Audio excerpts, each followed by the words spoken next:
Wapendwa, ninashukuru Mungu sana. Najua tunaambiwa tunapopeleka ujumbe wa malaika watatu, ni vizuri pia kujali maslahi ya wale ambao tunawapelekea ujumbe.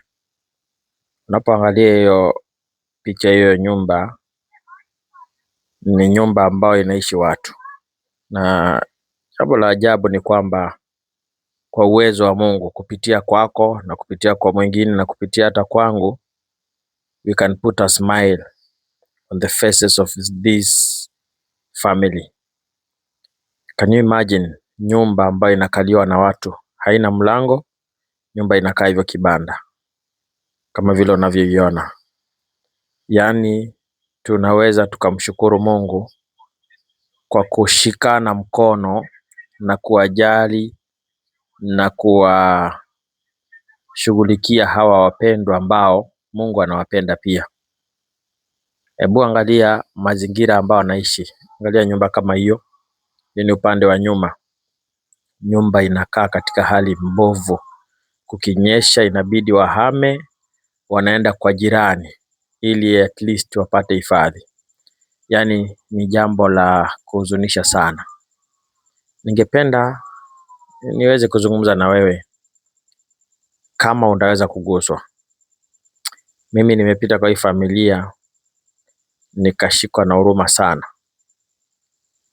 Na nikaona ni vizuri niweze kushare pamoja na nyinyi ambao mnafuatilia End Time Loud Cry TV.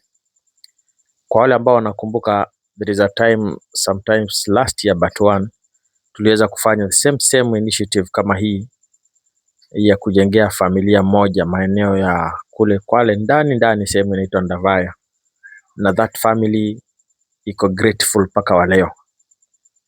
Hii pia ni familia ambayo tunaweza tukafanya jambo kwa hii familia, at least tukishikana mkono, tukibomoa hiyo mavitu zimewekwa hapo juu, tuweke hata kama ni mabati ambayo yanahitajika pale, ni mabati kama 16.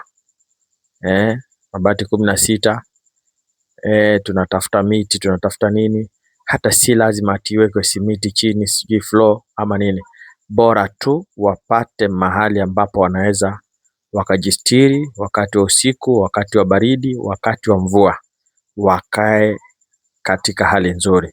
Can you imagine kuishi kwa nyumba ambayo haina mlango? Hebu piga hiyo hesabu. Wapendwa, nimekuja kwako niwaombe kwa msaada wako, kwa msaada wangu. Tukishikana tunaweza tukaweka tabasamu kwa familia hii, kwa watoto hawa na mama ambaye yuko katika familia hii. Bwana akulinde, Bwana akuongoze. Mahali popote utakapoguswa, usikose kuongea nami. Nambari yangu ya simu naiona pale, tunaweza tukawasiliana. Na kwa kawaida, mimi chochote ambacho utakachokitoa kwa ajili ya familia hii, na kuhakikishia ninakuwa accountable, hata kwa ile ya kwanza ambao mlikuwa unaangalia.